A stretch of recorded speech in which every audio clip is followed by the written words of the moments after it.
Wow, it's good to see so many people interested in the same thing I am, history. Now, I heard somebody say once that history always seems to repeat itself. I had one quote from Mark Twain who was a little more articulate about it. He said, "History doesn't really repeat itself, but it sure as hell rhymes." It seems second verse same as the first, and it keeps going in a circle, in a cycle. And am I echoing too much? No, you're just gonna have to lean in because the people in the back can have a hard time hearing anymore. I'll try to stand here and talk down to you. Okay. That's terrible. Me talking too soft. Richard Montgomery Gano, born in 1830 to a man named John Allen Gano in Kentucky, near Caney Ridge. And his daddy was one of the richest men in Kentucky. He was a millionaire. He raised trotting horses, that those little guys on the go-karts that have the high-stepping horses, Miracle Mile.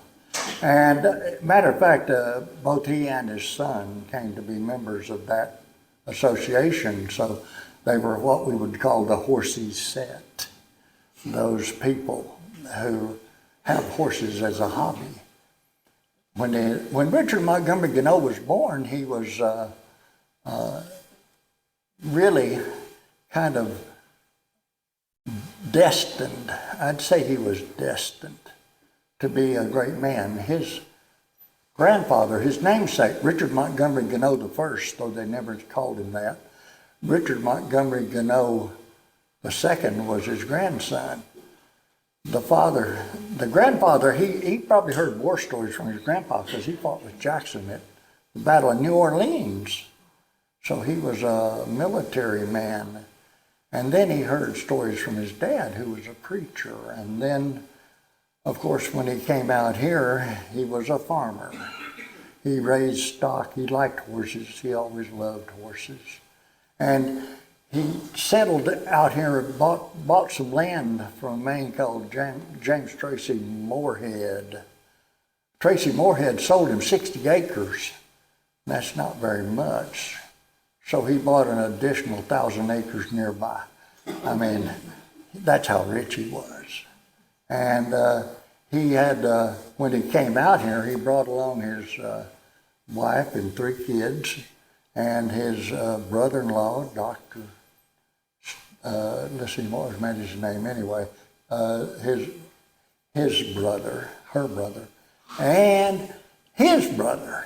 Now, Frank was something of a interesting fellow. Frank Gano, you don't hear much about him. The main story I hear about Frank Gano is that when Richard went off to fight the Indians, there was some raiding Comanches and stuff, and so he raised a troop of 26 men with guns, and they took off to chase down those Indians.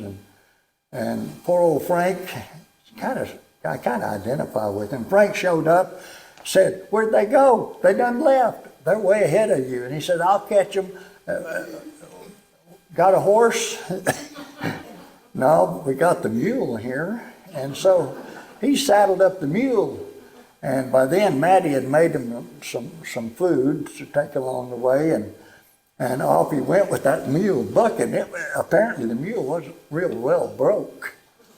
And he took off, and that mule got to running and bucking, and somewhere down the road, he got thrown off, lost his lunch. The mule ran off with the saddle, and he had to turn around and walk back home. So he never got any of the glory that his brother did, Richard. But Richard did such a good job with the Indians. He started out, there was a lawyer from Fort Worth who was going to lead the gang of guys that were after the Indians, and it turned out that he was not real competent. Matter of fact, he was always nervous that he was going to get shot. And so when a man showed up with a couple of prisoners headed back to Fort Worth, asked if he could have somebody come along and help him guard the prisoners. The leader of the troop said, "I'll go," and that left a vacuum, and Gano stepped right into it as a natural leader of men. And he distinguished himself. There was a gunfight with the Indians and arrows, and a couple of people got killed, but they ran the Indians off, and it was, when he came back, he was a really the people looked up to him. He was a leader of men. And when they got back, Throckmorton, a future governor of Texas, Throckmorton, presented him with a ceremonial sword for his service to the community. And that sword was lost at Chickamauga, they say, and since it's found. That's a kind of an interesting circle, things that are lost and found. The house was lost. That 60-acre plot that he had right over there, right where 121 and Bethel come together, that land was nothing but prairie, grapevine prairie. All the creek bottoms were full of grapevines. And he came out here because Tracy Moorhead made that house nice. Now, a feller named Williamson come and built it. He had 6 slaves, and I'm sure with the help of those 6 slaves, he set up a double-pen house. Well, it was nothing but a double-pen house with just 2 stacks of logs connected by a common roof. No windows, just wooden shutters, no wood floor. It was just a really plain house, more like a barn than a house. And when they got title to that land, a married man could get 640 acres. Peter's Land Company got control of 15 million acres of land. But they could not get any of it unless they gave some away. So they started advertising all over that a married man could have a head right of 640 acres. All they had to do was to come to Texas, North Texas, from where we are now all the way up to Oklahoma, claim some land, and then if the Indians didn't kill them, they could have it. It was a pretty rough country. There was a man named Quanah Parker running around. Little Cynthia Ann Parker had a son by a war chief of the Comanches, and he turned out to be a magnificent specimen. He was tall as I am, a little taller maybe, and amongst people who were small. And so he stood out. And as a war chief's son, he became a fighter himself. And there's a wonderful book about it, The Empire of the August Moon, that's written by a journalist, so it's really pretty well documented. And I was born about 8 miles from where Quanah Parker had his incident with Mackenzie. They stole his horse. That's what Indians do. They stole his horse, and he was mad, and he was chasing them, and poor old Quanah, he was only 18 years old, and he was so big and such an accomplished warrior that he was leading a small clan of Comanches that were mostly women and children and old people, and they were going toward the Cat Rock, and Mackenzie was chasing them. But he had help. The Blackfeet, those Blackfeet were kind of traitors. They were good Indians, but they figured out you could make more money and be at peace with the soldiers if you were a scout. So they were trailing him, and they trailed him up into a canyon not far from the Cat Rock in that Rio Blanco, White River. And They trailed them in there, and it was a box canyon. They knew they had them. And so they were waiting and getting ready, and they went in there ready to kill them all. And nobody was there. Nobody was there. A whole bunch of people with their travois and their tents and their dogs and their kids and their old men and their horses, and they weren't there. Well, that's when the scouts started looking, and they had run tracks everywhere. They had intentionally done that, and they went up the hill, and oh, goodness gracious. Finally, they got to the top, and they chased them down, and they were going to kill them all, and that would have been the end of the story. But some old men who were drumming and praying and helping for divine deliverance, a blue norther come in, and Mackenzie and his soldiers in their shirt sleeves, and those Indians with their tents and their buffalo hides, they would survive.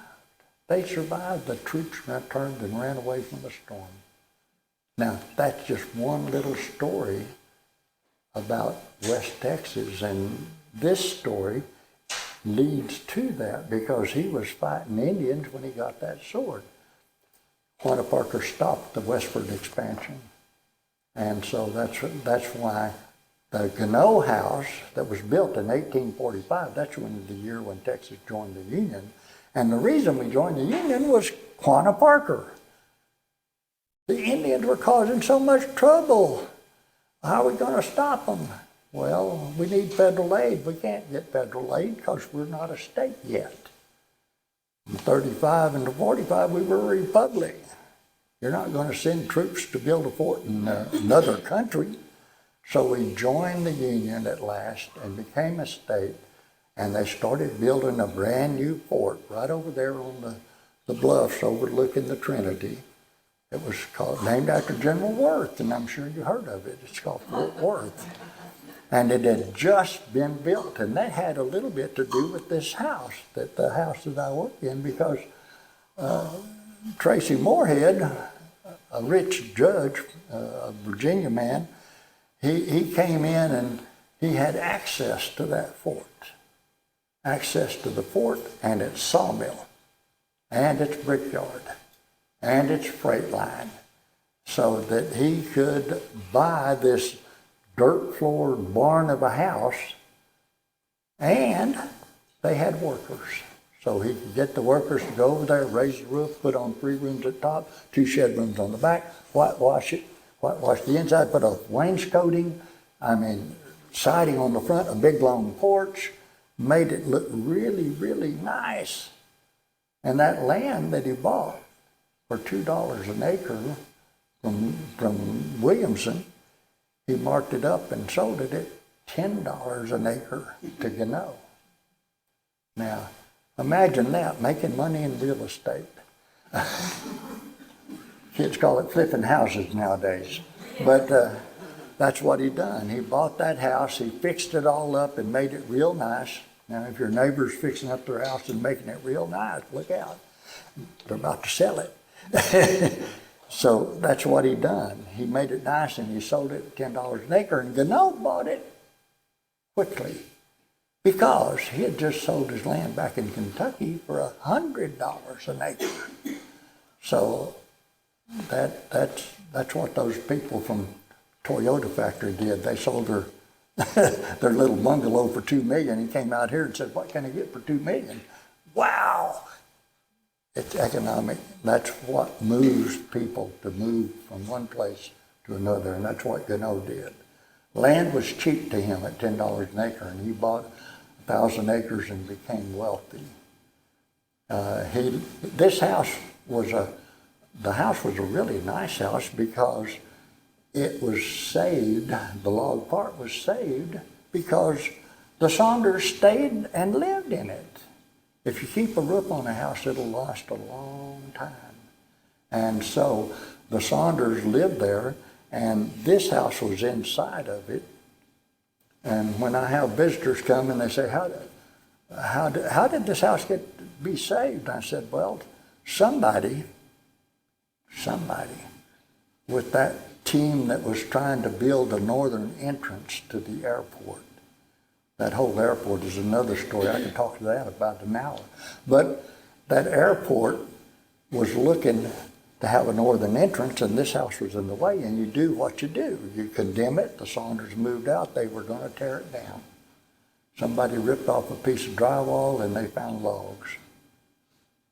And somebody with a mindset like y'all said, time out, stop the boat, this looks old. Before we tear it down, let's look into it. And they did, and they found that story, the story of Williamson and Moorhead, and then Gano. And when they found out about Gano, they said, isn't there a historic house museum? You know, they've got a couple old houses, and they got them down on the old city part, with the half of old city part that's left. And some of those sweet little old ladies, you know, the blue-haired and tennis shoes, you know, those are the ones. Those are the ones that saved that house, the Miller house.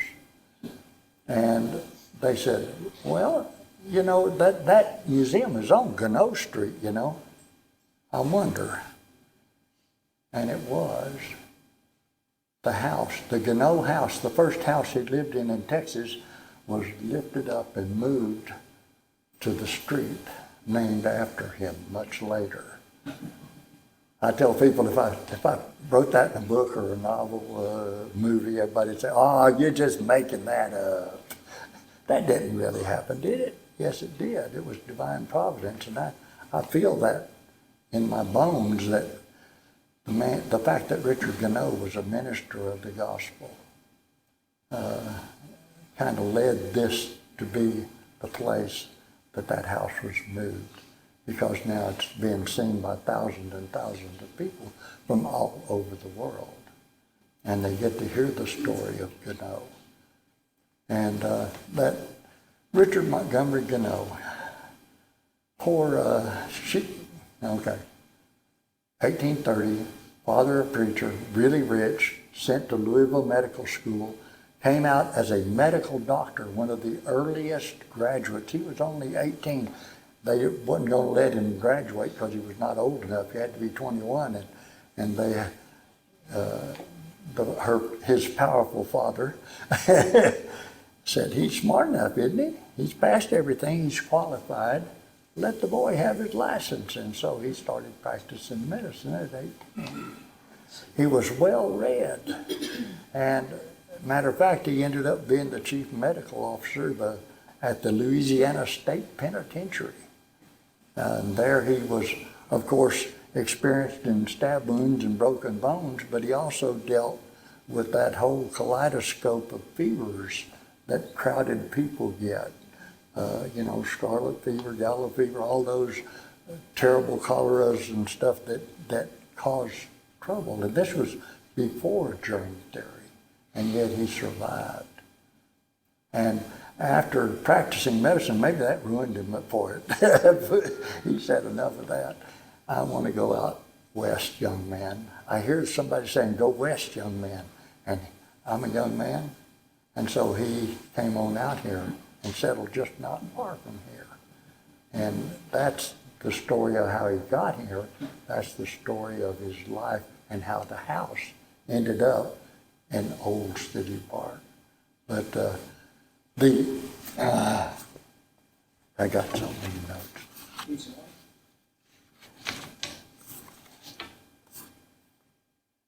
Okay, where shall we go? How about some questions? Y'all guide me, because I've got a fire hose of stuff here that I don't want to wipe you out with it. But have you got any questions about Gano and the farm and the museum? Yes. Judge Moorhead's the one that named Grapevine. He's the one that gave the name Grapevine to Grapevine. To Grapevine. Cool. I didn't know. I know there was a historical marker. I think I may have seen that, as a matter of fact. So was Gano practicing medicine when he went to the Civil War? Well, Once a doctor, always a doctor. If you see somebody with a broken bone, and he's going to be crippled for life unless you set it and wrap it up and splint it. Setting bones, matter of fact, in the Civil Wars, a lot of doctors picked up the name sawbones because their main tool was a bone saw. When somebody's foot got mangled, just cut it off and sewed it up so he wouldn't bleed to death. Same thing happened with the arms and legs and just about anything. But medicine had always been his interest, and he did. There are several incidents where, well, when he was in that battle right out here, one guy was wounded in the chest, and he was able to see that it, was not one of those wounds with the bubbling and the arterial blood, and so you compress it, pack him up, and say, keep him quiet. And another guy in the schoolhouse where he was got shot, and there was bubbling blood and arterial blood, and there was nothing you could do. Nothing you could do. A doctor knows that kind of stuff and could be able to do it. And there were so few doctors out on the prairie here that one time there was one incident where a doctor had a new doctor had come out, and he had wronged a young woman, and her brother came and killed him. This was the Wild West of Texas. That's what happens. And so Gano was called again to be a doctor until they could finally get another one to come on out, because that was the way it was in Texas. Dallas, Texas was the home, of course, of the museum that we're living in, that the house is staying in.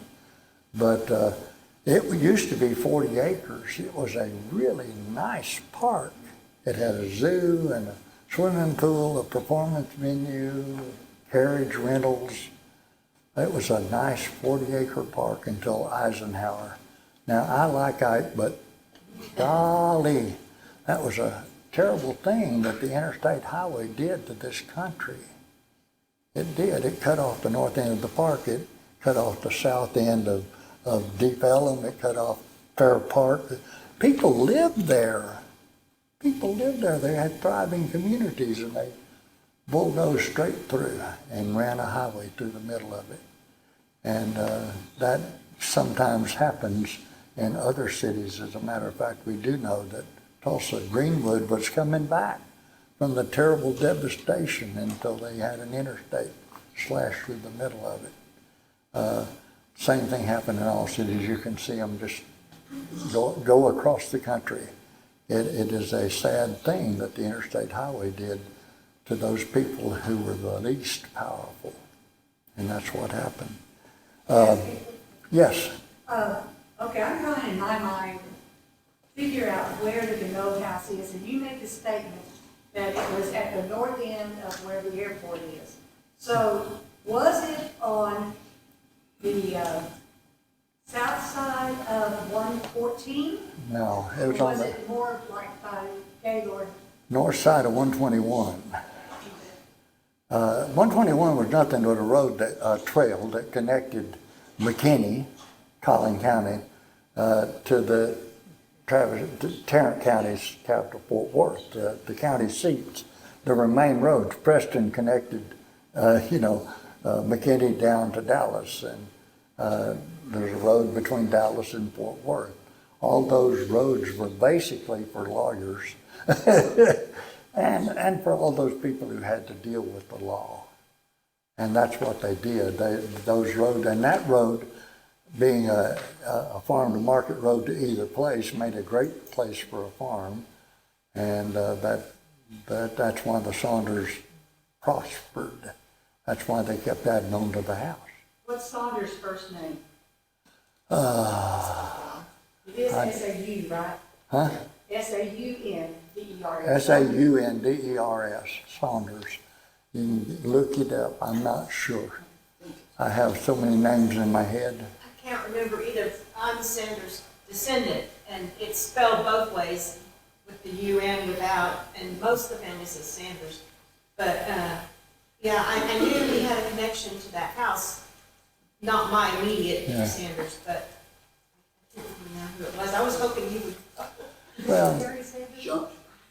John and Margaret. pick up one of my cards and I can find, I'm sure we got it in our research. Well, I was gonna ask, how many people did own it after, you know? Not many, apparently. And what year did they pick it up, in 74? Yeah, they took it, and when the airport was expanding in 74, 75, they moved it to in 75, they moved it to Old City Park.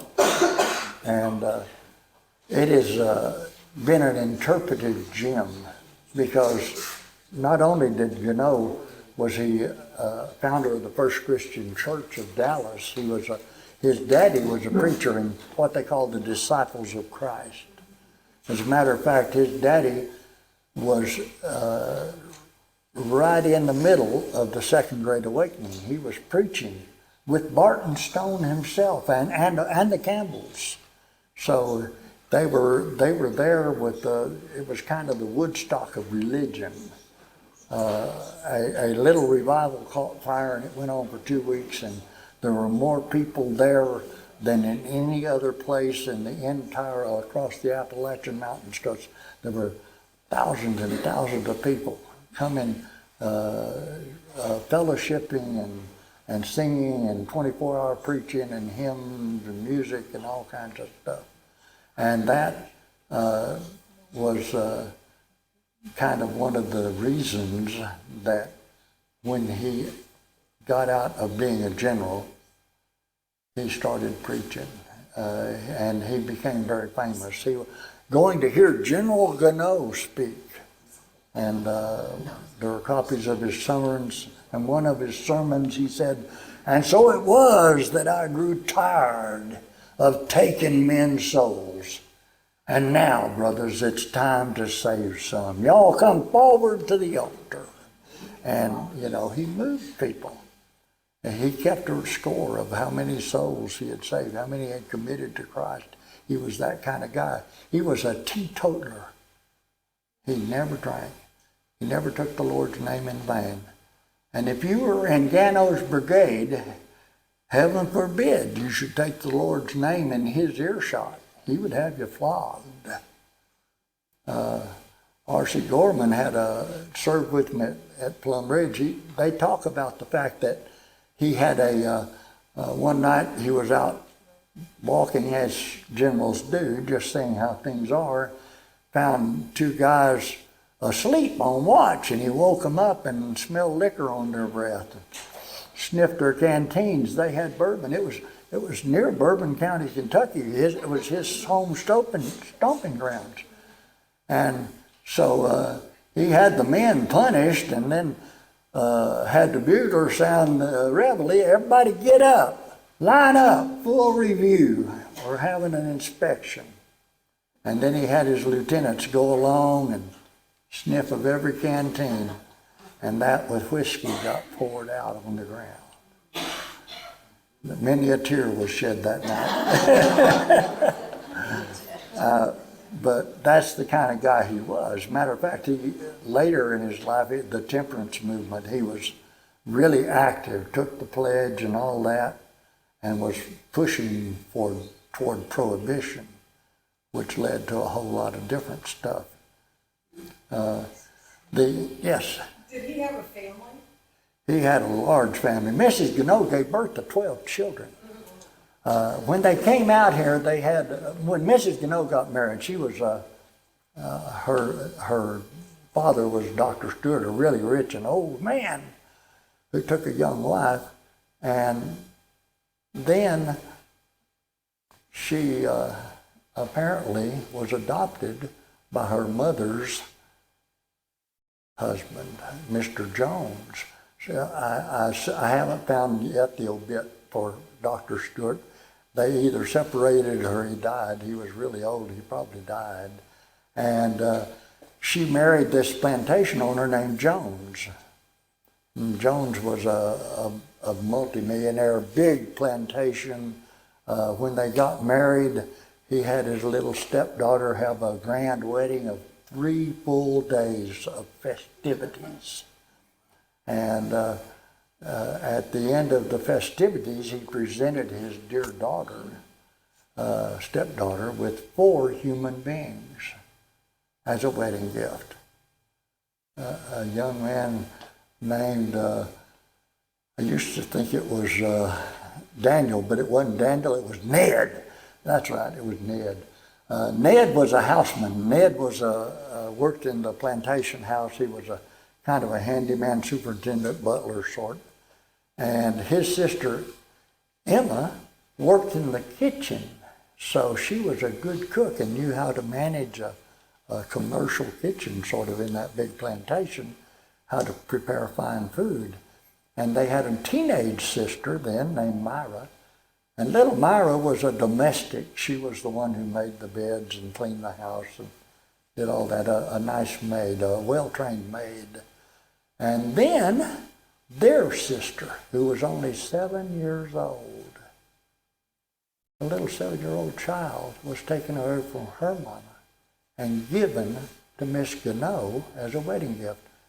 Imagine you just got married and you got a 7-year-old girl dependent upon you. Well, she proved, little Harriet turned out to be a bit of a spitfire. She was. She tried to run away. I want to go back to Mama. And she took off, and they caught her, of course, and told her that, if the paterolers had caught her, she had been whipped. And she said she never did like Lexington after that. It was in her book. You can read her story. Go to the slave narratives. Look up, her married name was Mason. Look up Harriet Mason. You Google it in the slave narratives, and you can find her words, her stories. And she talks a lot about her life. Coming out here to the end of the world, she said, they took us out to Lickskillet. Lickskillet is kind of a derogatory term for a village. When you got nothing and you're licking the skillet, that means at the end of nowhere. It's like podunk. So she was talking about coming out to Lickskillet, and she said the only thing that kept her was those children. The children just kept coming. Mrs. Gano, over her entire fertile married life, was either pregnant or nursing the whole time. She gave birth to 12 children. And that was very, very common. That wasn't even the largest family in the neighborhood. And 12 children made Harriet steady work. So she was always having children up there to take care of. And she would teach them. Miss Gano taught her to read and write. Taught her very well how to read and write. Taught her how to do ciphers, how numbers work. Taught her how to teach others.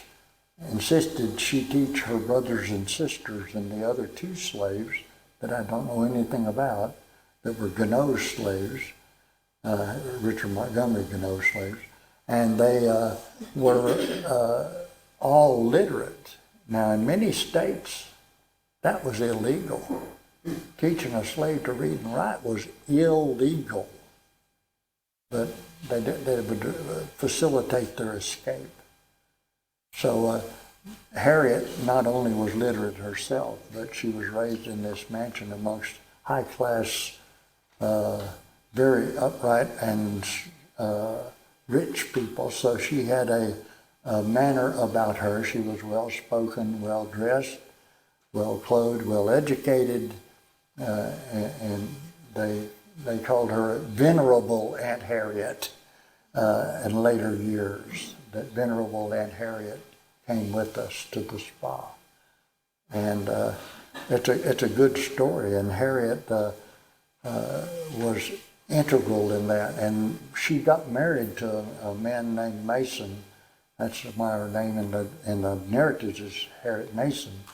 She was probably Harriet Gano before that, because the slaves usually took the name of the family that owned them. But Harriet was young enough that she started having children of her own. She gave birth to 9 children, and those children were well educated.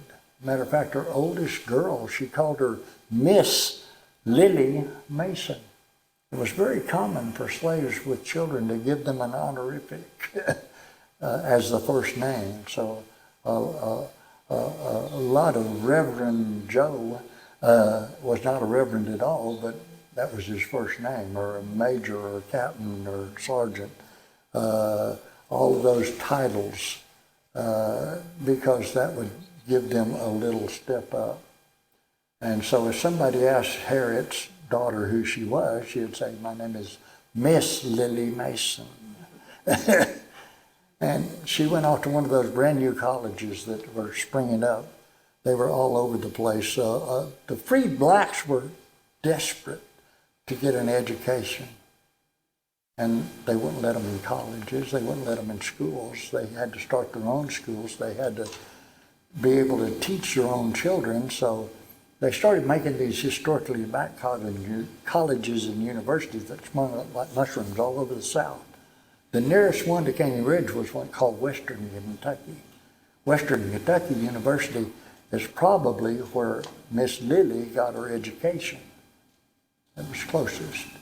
And then she went back to Lancaster, Kentucky, and where her mama lived, and she started teaching school. She taught in the black school. And in 1934, when the new separate but equal black school, the high school, was built, it was a nice two-story brick structure. And when they dedicated it, they called it Lily Mason High School, after this slave girl that lived upstairs in that house. Am I done? Well, I'm sorry?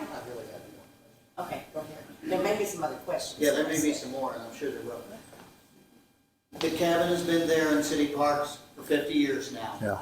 But City Park is now 50 years was our lease, and the lease is up, and they're evicting us. They are.